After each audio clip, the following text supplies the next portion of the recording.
Welcome to the show for our Super Rugby wrap, where the Highlanders faltered in their run to the semi-finals with a 1-point loss to the Stormers, but did play well enough to salvage 2 bonus points to add to the 5 collected last week. Turned out to be a great weekend for the home sides again, sweeping all 6 games, with some having to work harder than others. The Blues and Crusaders were comprehensive winners over useful competition, while the Chiefs also proved convincing that the Lions seemed to have minimal firepower with which to threaten. A hiccup for the Hurricanes, who appeared to be coasting to victory until the defence let the Waratahs into the back, front and side doors. The Cheetahs dominated for long periods, but eventually ceded to the Bulls, who maintained their unbeaten home record. Meanwhile, the Sharks broke the South African duck abroad. They had to fight all the way for it. Well, Tony, a bit disappointing, I suppose, to come away without the win when you got so close. Yeah, it was always going to be a tough game, and the Stormers came out pretty red hot early on and put us under a lot of pressure. But I thought we fought back pretty well in the second half, and there was a time there where I thought we had the better of them. And then, obviously, the sending of Braden didn't help our cause. It was a pretty torrid first half, but you did well to pick up a couple of tries on just a paucity of possession. Yeah, I think, the Stormers, they had nothing to lose, and they were always going to play like that, and they dominated possession, territory, and I thought we did have a couple of opportunities. The boys attacked pretty well and scored 2 good tries. Was a bit of a different change in tack for a South African team to be so expansive, but I suppose they had nothing much to lose, did they, given their position on the table? Yeah, exactly. And, the Stormers are a quality side, and like you say, if they've got nothing to lose and they play like that, they're hard to stop because they're big boys and they get momentum, and, that puts our defence under a lot of pressure. And, I think at half-time we were pretty lucky to only be down by 5 points.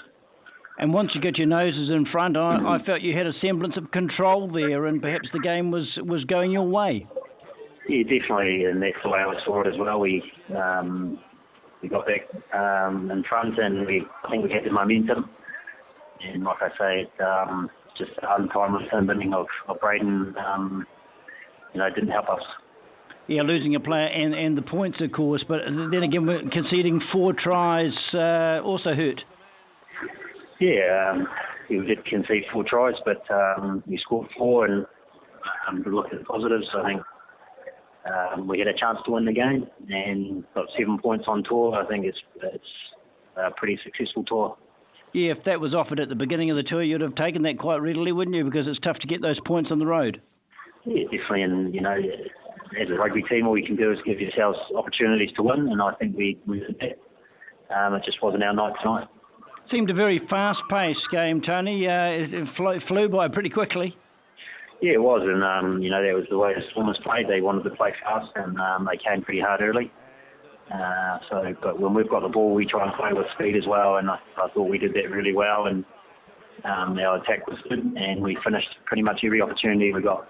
And what's the latest on Lima's injury? Obviously, a bit of concern with his kicking foot and bandage. Yeah, he's going to be pretty sore, so we won't know about Lima until we get back to New Zealand.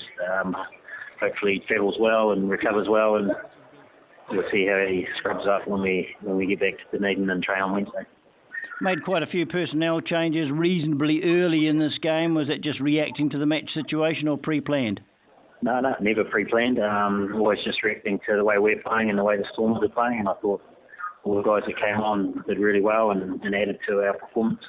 Just shows how tough this competition is on the road. I think everyone's won at home so far this weekend. Most people won at home last week, so any points you can pick up away are useful.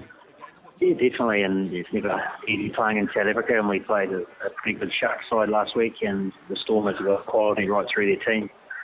So for us to win one and then push the other team pretty close and get 2 points out of it, I think we've got to be pretty happy. Yeah, I'm guessing the team's confidence won't be dented too much. Win slipped away, but pretty good overall.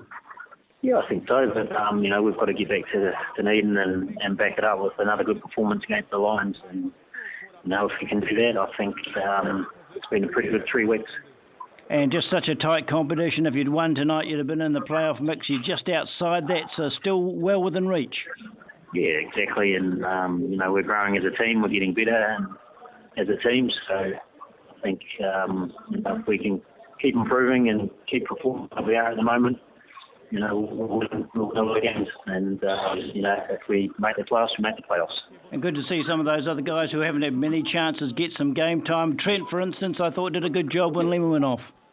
Yeah, Trent did really well. He's preparing every week to cover Lima, and he was in the hot seat tonight and performed really well. You can be proud of your efforts in South Africa. Look forward to your return home, Tony. Travel safe. Yeah, cheers, Tom. Looking forward to getting back to Dunedin and having a big performance at Forsyth Park. Just a fraction short. And sucked into the bottom of that ruck is the scrum half. They go the short side and the try. What a fabulous opening from the Stormers. Frans Malherbe getting his first Super Rugby try. Wheeler again. Smith gets quick ball and darts around the fringe. Let him run! Chip and chase from Aaron Smith. All on the bounce of the ball here. Brilliant! He scored a week ago against the Sharks. He backs it up with the perfect response to the Stormers' early try with his 4th of the season. Give away to Coleman. Here's De Villiers, beautifully for De Jong.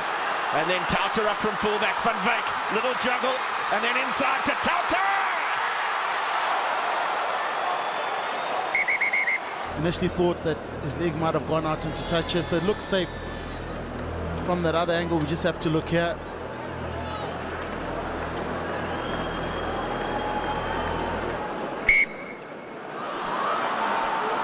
Highlanders' defence continues to work incredibly hard.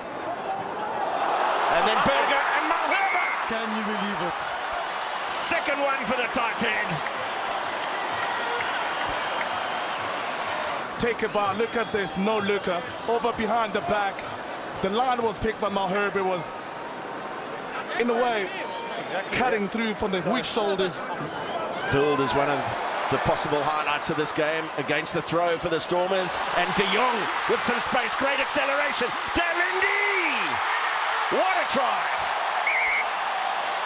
Classy play from the Stormers, textbook passing, diving for the try line, making sure that he can finish it on the corner.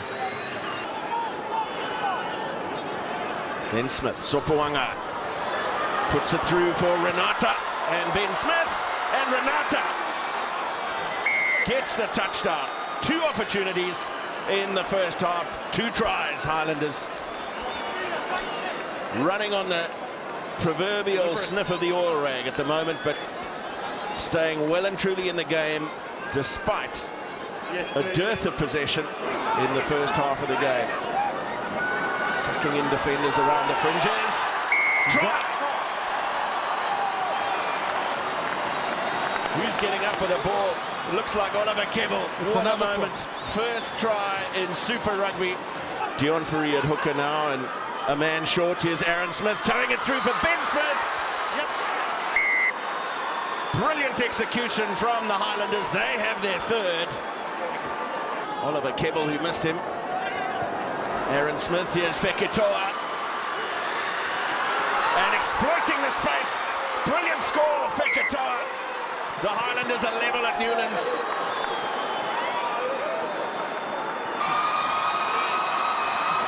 But now it's Vermeulen who clears from the base of the scrum. And the Stormers have their 3rd win of the season. The Sharks stay comfortably atop of their conference and the overall ladder, while the Brumbies and Chiefs look less secure by the week in the top 3, given the pressure from within their own zones. The Tarzan Force keep a foot in the door to the playoffs, as do the Crusaders, especially with a game in hand over some of those above. The Hurricanes missed out on flag points along with any chance of elevation, with only points differential keeping the Highlanders at bay. The Blues look the only other genuine threat, but not all the New Zealand teams can make it through, with 2 spots in the top echelon promised to those other conferences. Yet again, the Stormers and Cheetahs swap places at the bottom of the table in a cycle built for 2.